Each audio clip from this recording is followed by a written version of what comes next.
58 भी हुआ करती थी, उसको ख़त्म कर दिया गया था। ये जो आपने नया काम किया है, ये उससे भी कोई ख़तरनाक चीज़ आपने पैदा कर दी है, और आइंदा भी जब ये एक्सरसाइज होता रहेगा तो आपके लिए मसला पड़ेगा। अली गौहर बलोच साहब, सर जैसे भट्टी साहब कह रहे हैं, इस वक्त लगता यही है कि कोई आइन नहीं, आइन से तजावुज़ कर जाएं कोई मसला नहीं, सुप्रीम कोर्ट का हुक्म आ जाए आप कह दें मैं नहीं मानता। सिविलियन बालादस्ती की आप लोग बात करते थे, सर वो नहीं रही, आपके तमाम ही रहनुमा कह रहे हैं कि नहीं रही। वो जो फैसले करते रहे, जिस तरह से सियासत को आगे बढ़ाते रहे, उसमें कहीं सिविलियन बालादस्ती नहीं थी। सर कुछ भी तो नहीं रहा आपके हाथों में, क्यों डटे हुए? मुल्क की मईशत को देखें, मुल्क के हालात को देखें, और कोई रोड मैप भी नहीं कि इस मईशत को कैसे ठीक करेंगे, मुल्क के हालात को कैसे ठीक करेंगे। देखें मसूद रज़ा, अगरचे आप मेरे तीनों भाई वो बैठे हुए हैं जिनके साथ यकीनी तौर पर बड़ा दिली एक प्यार मोहब्बत है, लेकिन इख्तलाफ राय तो ज़ाहिर है रखना अपना हर किसी का हक है। लेकिन एक बात बड़ी तज्जुब वाली है, अभी मेरा जो भाई है ये कह रहा था अरशाद भट्टी साहब के जो मतलब है माशाल्लाह ये एज़ यूजुअल बड़ी मंजी हुई बातें कर रहे थे हमेशा की तरह, अल्लाह ताला इनको सेहत तंदुरुस्ती दे। इन्होंने हमेशा इसी तरह की बातें की हैं, लेकिन हमेशा तस्वीर का एक रुख दिखाया है, कभी दूसरा रुख नहीं दिखाया। मेरी गुजारे। और दूसरी बात ये है कि मसूद रज़ा, आज के प्रोग्राम के हवाला से यकीनी तौर पर जो अभी अफसोसनाक ख़बर आई है, चूँकि जब मेरी बारी ख़त्म हुई तो तब आपने वो अनाउंस किया, यकीन करें कि मैं मतलब है कि अपने जज्बात का इजहार नहीं कर पा रहा। इन्ना लिल्लाहि व इन्ना इलैहि राजिऊन। मौलाना अब्दुल शकूर साहब के साथ मेरे बिल्कुल भाइयों जैसे तल्लुकात थे, और बाद औक़ात इंसान को मतलब है कि ये इंसान की असल हकीकत है। मैं आज के अपने टाइम में चलें इस बहस के अलावा मैं सिर्फ़ उनको मतलब है कि खराज अकीदत पेश करने के लिए मैं 2-4 अल्फाज बयान करूँगा। जी और मैं उनके वाक़यात बता देता हूँ। वो हम सब का कुलीग था, मेरा और आप सब का कुलीग था। मौलाना साहब इंतहाई सादे और लोअर मिडिल क्लास के बंदे थे। मौलाना साहब एक दयानतदार और नेक आदमी थे। ये रमज़ान शरीफ का महीना है और अल्लाह ताला इस चीज़ का गवाह है कि जो मैं अल्फाज बयान कर रहा हूँ ये मैं कोई दुनियादारी के लिहाज से एक रवायती अल्फाज नहीं अदा कर रहा।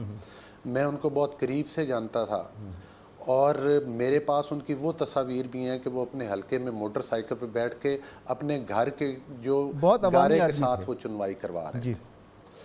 और दूसरी बात ये है कि उन्होंने पूरे रमज़ान शरीफ मैंने और उन्होंने फ़जर की नमाज और तरावियाँ इकट्ठी पढ़ी हैं, और इकट्ठे हम, और उनका बेटा मेरा ख्याल है कि 5-6-7 साल का है जो उनके साथ नमाज के लिए आता था। कल की नमाज भी हमने इकट्ठी पढ़ी है। पिछले जुमे पर मस्जिद के अंदर, असम्बली की मस्जिद के अंदर जुम्मा के ऊपर हमारे जो कारी साहब हैं उन्होंने कहा कि दुआ जो है वो मौलाना साहब करवाएंगे और अपने ख़ास अंदाज में, और मौलाना साहब दुआ करवा रहे थे और उनकी रोते रोते हिचकी बंद गई थी, और पूरे नमाजी भी उस मतलब है कि उस शहर में मुब्तला हो चुके थे। और यकीन करें कि मेरी आंखों के आगे वो सारा उनका सीन, परसों रात फजर की नमाज भी हमने इकट्ठी अदा की है, और मैं कल वापस आया हूँ इस्लामाबाद घर। तो बहरहाल हम सब ने चले जाना है, सब ने चले जाना है। अल्लाह ताला उनके दर्जात बुलंद फरमाए, कबूल करे, उनके लवाहिकीन को सब्र अता फरमाए, आपसे भी ताज़ियत, उनके लवाहिकीन को सब्र जमील अता करे। मैं सिर्फ मुख्तसरन ये गुजारिश करूँगा, मेरे भाई अभी कह रहे हैं, मुझे ये बताएं कि मैंने आपसे 2-3 बातें की हैं, मैं 2 रेफरेंस कोट करता हूँ आपको। एक परवेज़ इलाही साहब का फैसला आया, उसके अंदर भी एक जज साहब बैठे थे। उन जज साहब ने का एक मुख्तसर लफ्ज़ मैं आपको बयान करूँगा। उन्होंने कहा कि नया आइन लिखा जा रहा है।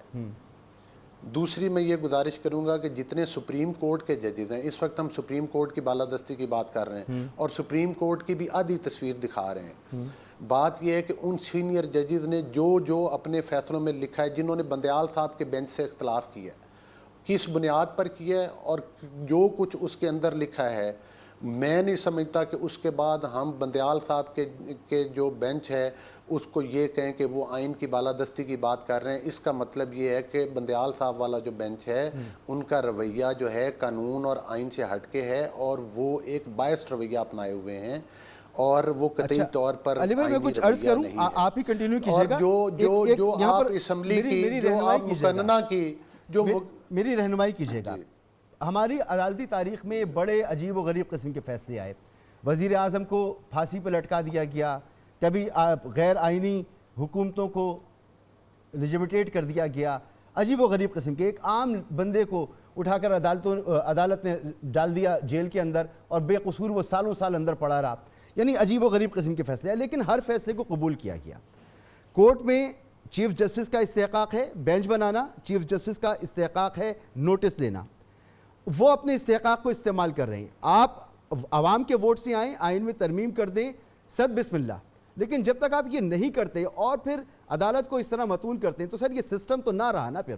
یعنی سسٹم وہ ہے جو آپ چاہتے ہیں, جو آپ کی آواز ہے وہ سسٹم ہے. آپ دیکھیں ہمارے ججز جو ہیں وہ بالکل وہ آئین کی تشریح کرنا, آپ کی بات بالکل درست ہے, وہ ان کا آئینی حق ہے, لیکن وہ تشریح کر سکتے ہیں, وہ اپنے فیصلے آئین سے متصادم نہیں کر سکتے, وہ آئین کو توڑ نہیں سکتے, اپنے فیصلوں کو آئین سے بالا تر ہو کر نہیں کر سکتے. علی بھائی کیا یہ اتھارٹی آپ کے پاس ہے یا سپریم کورٹ کے پاس ہے, چیف جسٹس کے پاس ہے؟ نہیں میرے پاس نہیں ہے یہ اتھارٹی اس بینچ کے اندر. میں نے پرویز الہی صاحب والے جج کا ریفرنس دیا ہے کہ انہوں نے کہا کہ نیا, جب انہوں نے اختلافی نوٹ دیا تو انہوں نے کہا کہ نیا آئین لکھا جا رہا ہے. مجھے یہ بتائیں کہ جو قانون اسمبلی میں پاس ہوا ہے جو سپریم کورٹ کے حوالے سے, کیا وہ مطلب ہے کہ وہ وکلا کا اور بارز کا مطالبہ نہیں تھا جو جس کا طارڑ صاحب ذکر کر رہے ہیں, اور اس میں کیا ایسا سوال یہ ہے کہ ان سب چیزوں کے اسمبلی کو دے دیا گیا, اس کے اوپر بھی فل سٹاپ لگا دیا ہے.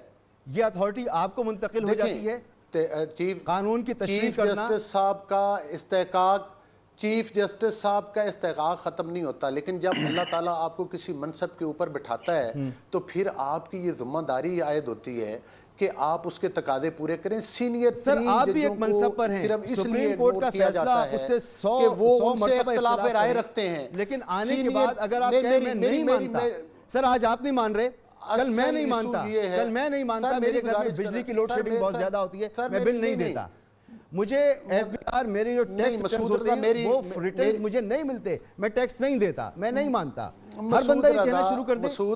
مسعود رضا میری ایک بات سے آپ مطلب ہے کہ لاکھ اختلاف کریں, لیکن میری یہ گزارش ہے اور مجھے آپ سے یہ گلہ ہے کہ جب میرا وقت شروع ہوتا ہے نا تو میرے وقت میں بھی آپ زیادہ بولتے ہیں, میری کام سنتے ہیں, باقی دونوں بھائیوں کی دفعہ آپ پہ سکتا تھا, فرمائیے آپ اپنی بات مکمل کریں اور خاموشی سنتے نہیں. یہ بات میں یہ گزارش کر رہا ہوں کہ جن ججز نے جو کہ بندیال صاحب کے ساتھ بیٹھے ہوئے بینچ میں, جو کہ سینئر ترین ججز ہیں, جو کہ اختلاف رائے ان کے ساتھ رکھتے ہیں, وہ بھی اپنے قانون اور آئین کے حدود کے اندر رہتے ہوئے انہوں نے اپنی رائے دی ہے.